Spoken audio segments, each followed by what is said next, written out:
This is the San Francisco 49ers Report by Chat Sports. My name is Chase Sr., and as always, no matter where you are or how you're tuned in, thank you so much for making today's show a part of your day.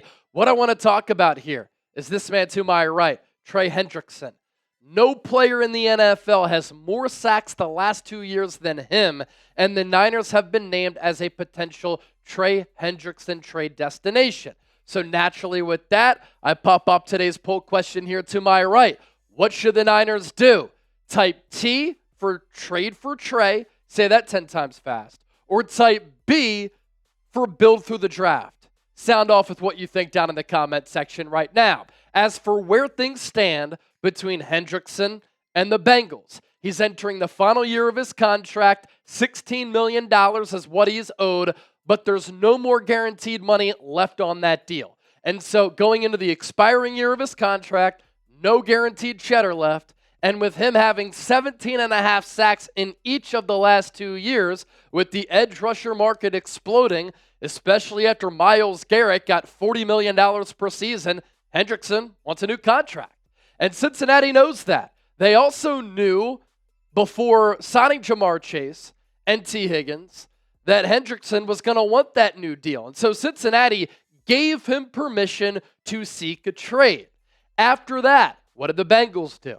They paid their top 2 wide receivers, and one of the top wide receiver duos in the National Football League, Ja'Marr Chase, T. Higgins. Both got huge deals. But those wide receiver contracts weren't structured creatively, like we see with how Parag and John Lynch and the Niners formulate these contracts, or like what Howie Roseman does with the Philadelphia Eagles. So it wasn't really cap friendly to Cincinnati as a football organization. On top of that, Cincinnati notoriously has been a cheap and poorly run organization. And part of the reason why the Bengals gave Ja'Marr Chase and T. Higgins both bags is because their quarterback, Joe Burrow, applied pressure on the organization. He said after the year, and it was a disappointing season for Cincinnati as a team, even though Joe Burrow put up incredible numbers. He should have been more a part of the MVP conversation, that the Bengals need to be aggressive, need to spend. And Joe Burrow said, if we don't, we're pretty much going to have problems. He noted what teams like the Eagles do in being able to retain their own players. And Burrow basically said, look, we need to be like that. We have some awesome players who are some of the top players at their respective positions in the National Football League in Chase, Higgins, Hendrickson. I want to see those players come back. I want to see those players get paid so that we can get back to Super Bowl contention. And for Chase, might be the best wide receiver in the NFL. Maybe a toss-up between him and Justin Jefferson. It's really close. Last year, though, he was absolutely incredible. I mean, anytime you're a wide receiver and you have nearly 2,000 yards, that's wild. And it came on an astounding 127 catches. He was unstoppable. He found the end zone 17 times. And throughout his entire career, he's been getting it done at an extremely high level. More than 1,000 yards in each campaign. Consistent player as far as touchdowns scored, yards per catch numbers being good. He's been consistently available for the most part outside of the 2022 season, and he's become one of the most dynamic and best overall football players in the game. And then T. Higgins is a great running mate. For him, he's missed some time, especially the last 2 years, 24 combined games played in 2023 and in 2024. The drop issue is a little bit of a problem, but while Ja'Marr Chase has every single route to his route tree, he's explosive, he's fast, he's a game breaker. T. Higgins is really good. He gives Cincinnati a bigger body at that wide receiver spot, where he's not going to get vertical and take the top off of the defense as much, but he is a go-to weapon for Joe Burrow on critical money downs. He can come down with contested catches. He, too, does a good job of finding the paint, really good in the red zone. Last year, he played 12 games, still had 73 grabs, 911 yards, 10 touchdowns. And he, too, like Ja'Marr Chase, you've seen the steady production there. Last 4 years, he's gone over 1,000 yards when he's played close to a full season. Last 2 years, he's missed some time. 5 games missed in each of the last 2 years each, yet the production has still really been there. Now, where does that leave Trey Hendrickson, though? So Jamar Chase gets paid. T. Higgins gets paid. Joe Burrow is one of the highest paid quarterbacks in the National Football League. And you have the Bengals, who historically, with how they run football ops, they've been a cheap organization. Do they have enough money to pay Hendrickson? Do they want to pay Hendrickson, who is 30 years old right now? In 2024 and 2023, nobody has more sacks. 17 and a half sacks the last 2 years, 35 combined. That's more than Myles Garrett. This past year, he led the NFL in sacks with that number. The quarterback hit numbers have been fantastic. And since leaving the New Orleans Saints, signing with Cincinnati, he's ended up being a fantastic player, and he's been worth every single penny. 14, 8, 17 and a half sacks in his 4 years playing in the AFC North with the Bengals. Here's the latest from Ian Rappaport on where things stand with Hendrickson. Yeah, it's a little messy, he said. I believe the Bengals would like to keep him and pay him and make it work. They are not in the business of letting good players go, so even when they granted him permission to seek a trade, I believe their best option was to sign him and pay him.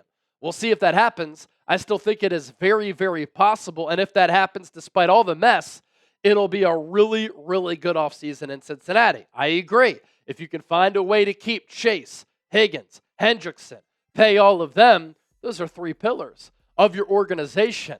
But Hendrickson has talked openly about going somewhere else if he's not able to get that contract and if he doesn't get paid, and the door remains ajar for a Trey Hendrickson trade. So we're about to talk about that next. Be sure to subscribe to the show, because if the Niners make a move like this, whenever they make any type of move, I have you covered here on this program. It's the 49ers Report. We're closing in on 160,000 subscribers.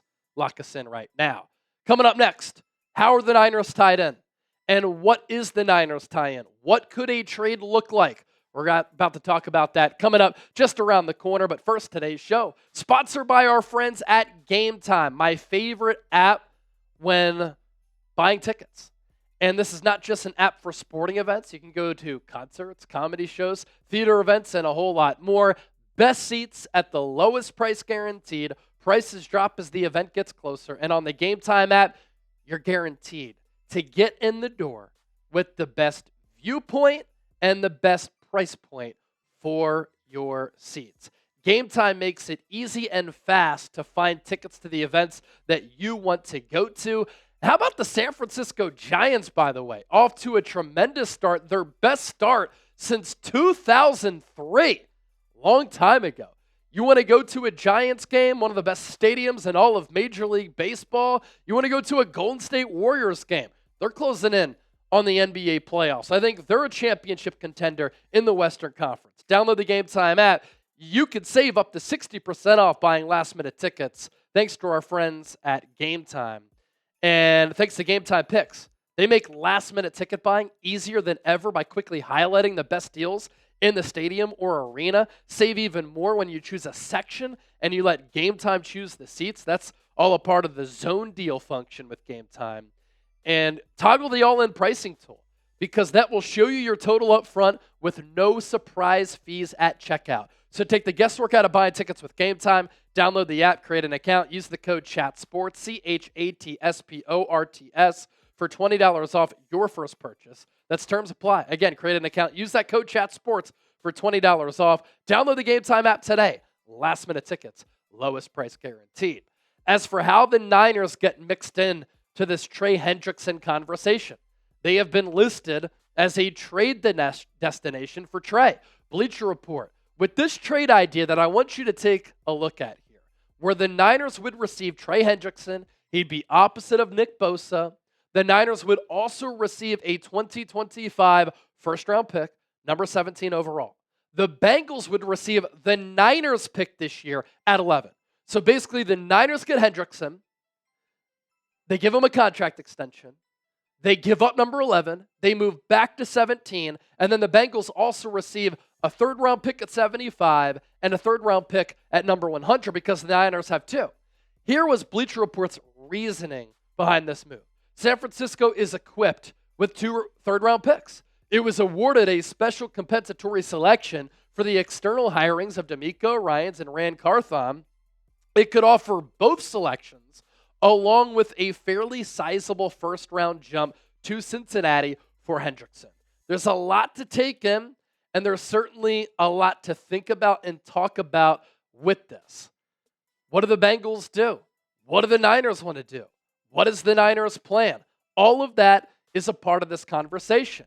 If the Niners truly want to upgrade their pass rush, could they trade for Trey Hendrickson, who still has not gotten a deal done with the Cincinnati Bengals after the Bengals paid wide receivers Jamar Chase and T. Higgins? You think about it from the Niners' standpoint. They desperately need defensive line help. As it stands right now, they don't have depth or a lot of talent outside of Nick Bosa. They're a bottom 5 defensive line in the NFL. And a Bosa-Hendrickson edge rusher duo would be elite. Scary hours for the opposing quarterback. Robert Saleh signed on with the Niners thinking, we're still in the Super Bowl window. Yet the Niners have let all these players go. Robert Saleh needs some more dogs. Trey Hendrickson, while he's 30 years old, can still be a building block for this team. And the Niners, they would trade back in this Bleacher Report trade scenario from 11 to 17. That's fine. There are still going to be a lot of good players on the board at that portion of the first round of the draft. So would you make that trade? T for trade, D for deny. Join the conversation once again. Don't forget to hit that sub button, and thanks for watching.